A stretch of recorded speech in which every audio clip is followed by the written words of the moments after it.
சிறகடிக்க ஆசை சரியில்ல. அடுத்த வாரத்துக்கான எபிசோட்ல நம்ம விஜயா இருந்துட்டு ரொம்பவே வருத்தத்தோட இருக்காங்க. அதுக்கு அடுத்து தான் நம்ப அண்ணாமலை இருந்துட்டு, "என்ன விஜயா, இது எதுக்கு எடுத்தாலும் என்னுடைய வீடு, என்னுடைய வீடுன்னு சொல்லிக்கிட்டே இருப்ப.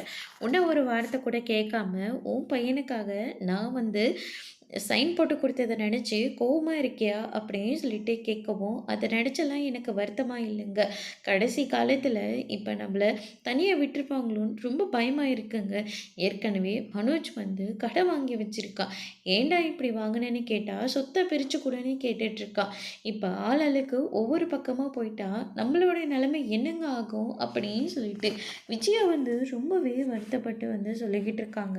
அதுக்கு அடுத்ததா அண்ணாமலை இருந்துட்டு, "நான் உயிரோட இருக்கிற வரைக்கும் உன்னை நான் நல்லபடியா பார்த்துப்பேன்" அப்படின்னு சொல்லிட்டு அண்ணாமலை வந்து சொல்லிடுறாங்க. எல்லாமே நான் செஞ்ச பாவம்தாங்க. பார்வதிக்கு எல்லாமே நல்லதா நடிச்சு, அவளுக்கு அவ பையன் வா வாயாலேயே தப்பான வார்த்தையெல்லாம் சொல்ல வச்சுட்டேன். அவ விட்ட சாபம் தானே என்னவோ! இப்ப என்னவே தனிமரம் ஆக்கிரு போல இருக்கு அப்படின்னு சொல்லிட்டு ரொம்பவே ஃபீல் பண்ணிட்டு இருக்காங்க. இதெல்லாம் கேட்டுட்டு இருக்கிற மீனாவும் முத்துவும் இருந்துட்டு, "அத்தை, நாங்க 2 பேரும் உயிரோடு இருக்கிற வரைக்கும் உங்கள நாங்க ஒண்ணும் அப்படியே விட்டுற மாட்டோம். நான் சாதாரணமா பூ கட்டி விக்கிறவ தான்.